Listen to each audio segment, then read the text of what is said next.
Hockey অধিনায়ক জিমির শাস্তি প্রত্যাহার করা না হলে আবাহনীর বিপক্ষে প্রিমিয়ার লিগ হকির শিরোপা নির্ধারণী ম্যাচ বয়কটের হুমকি দিয়েছে মোহামেডান। তবে বাইলজ অনুযায়ী সিদ্ধান্তে অনর ফেডারেশন, জানিয়েছে সাধারণ সম্পাদক মুমিনুল হক সাইদ। 3টি হলুদ কার্ডের কারণে পরবর্তী ম্যাচটি খেলতে পারবেন না জিমি। মোহামেডানের অভিযোগ, একটি ক্লাবকে শিরোপা জয়ের সুযোগ দিতেই ফেডারেশনের নির্দেশে ইচ্ছাকৃত ও ষড়যন্ত্রমূলকভাবে জিমিকে কার্ড দেখানো হয়েছে। মানিক মাহমুদের রিপোর্ট। প্রিমিয়ার লিগ হকির শেষ অঙ্কে নির্ধারণ হবে কে জিতবে এবারের শিরোপা। 35 পয়েন্ট নিয়ে লিগ লিডার মোহামেডানের প্রতিপক্ষ 34 পয়েন্ট নিয়ে থাকা আবাহনী। অলিখিত ফাইনালের ম্যাচটি গুরুত্বপূর্ণ দু দলের জন্যই, বিশেষ করে মোহামেডানের। কিন্তু 3 ম্যাচের হলুদ কার্ড মিলিয়ে লাল কার্ড পাওয়ায় এই ম্যাচে দলের গুরুত্বপূর্ণ খেলোয়াড় ও অধিনায়ক রাসেল মাহমুদ জিমিকে পাচ্ছে না মোহামেডান। এতেই বেঁধেছে বিপত্তি। মোহামেডানের অভিযোগ, বাইলজ ভঙ্গ করেছে ফেডারেশন। জিমিকে তৃতীয় হলুদ কার্ড দেওয়া হয় ষড়যন্ত্র করে। জিমির 2টি হলুদ কার্ডের পর সময়মতো সতর্ক চিঠিও দেওয়া হয়নি ফেডারেশন থেকে। তা আমি দ্বিতীয় ইয়েলো কার্ড পাওয়ার পরে 48 ঘন্টা পার হলো থার্ড ম্যাচের, কিন্তু আমি কোনো চিঠি পাইনি বা সাবধান হওয়ার পাইনি। যদি হয়তো আমি পেতাম তাহলে হয়তো আমার ক্লাব আমাকে খেলাতো না।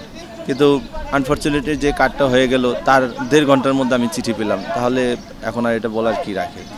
একটি ক্লাবকে সুযোগ দিতেই স্বজনপ্রীতি করছেন ফেডারেশনের সাধারণ সম্পাদক। অভিযোগ, মোহামেডানের জিমির শাস্তি প্রত্যাহারে ফেডারেশনকে চিঠি দিয়েছে তারা। সিদ্ধান্ত না বদলালে আবাহনীর বিপক্ষে ম্যাচ না খেলার হুঁশিয়ারি লিগ লিডারদের। আমরা এই চক্রান্ত বিরুদ্ধে ঘোর প্রতিবাদ জানাচ্ছি। যদি আমাদের এই বিচার, আমাদের এই আবেদন তারা ন্যায্য দাবি তারা না মানে, এমনকি আমরা আগামীকাল আমাদের যে খেলা আছে এই খেলার থেকে আমরা বিরত থাকতে বাধ্য হব। আমরা চিঠির ওয়েট করব, তারা কোনো চিঠি রিপ্লাই দেয় কিনা আমার চিঠির প্রেক্ষিতে। আমরা আশা করি ফেডারেশন জিনিসটা অবশ্যই গভীরভাবে বিবেচনা করবে। কালকে যে ম্যাচটা আছে এটা মোহামেডান এবং আবাহনীর দুইজনের জন্য জয় হইল গুরুত্বপূর্ণ, এবং জয় হইলে আবাহনী যদি জিতে, আবাহনী তখন মেইনাসের সমান পয়েন্ট সমান হবে। তখন ফেডারেশন যখন সব কিছু তারা একত্রিত করতেছে, তাহলে তখন আপনার বলে রাখলাম অগ্রিম, আমি নিশ্চিত দেখবেন যে কোনো অজুহাতে এটা জয়েন্ট চ্যাম্পিয়নশিপ হয়ে যাবে। মোহামেডানের অভিযোগের বিপরীতে পরিষ্কার ব্যাখ্যা দিতে পারেননি হকির সাধারণ সম্পাদক। তবে জানিয়েছেন বাইলজে পরিবর্তনের কোনো সুযোগ নেই, বরং আম্পায়ারের সাথে জিমির আচরণে আরও কঠোর হবে ফেডারেশন। বাইলজের যে ধারাটি রয়েছে সে ধারা মোতাবেক 3 কার্ড প্রাপ্তির যে বিষয়টুকু রয়েছে সেইখানে হস্তক্ষেপ করার কারো পক্ষেই সম্ভব না।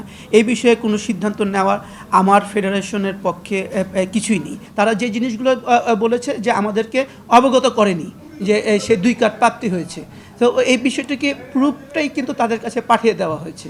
যেহেতু প্রুফ রয়েছে, প্রুফ থাকাকালীন আমরা আমাদের ব্যবস্থায় অবতীর্ণ হতে পারছি না।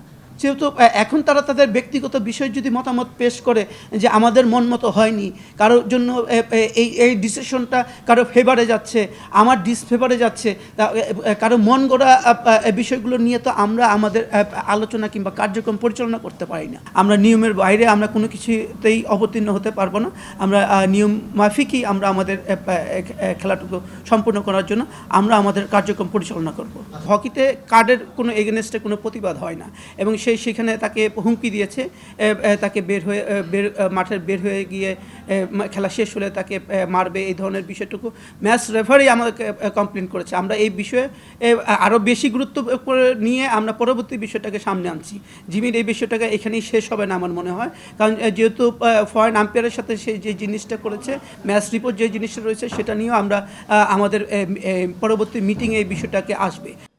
জিমিকে নিয়ে মোহামেডান ও হকি ফেডারেশন মুখোমুখি উত্তপ্ত অবস্থানে।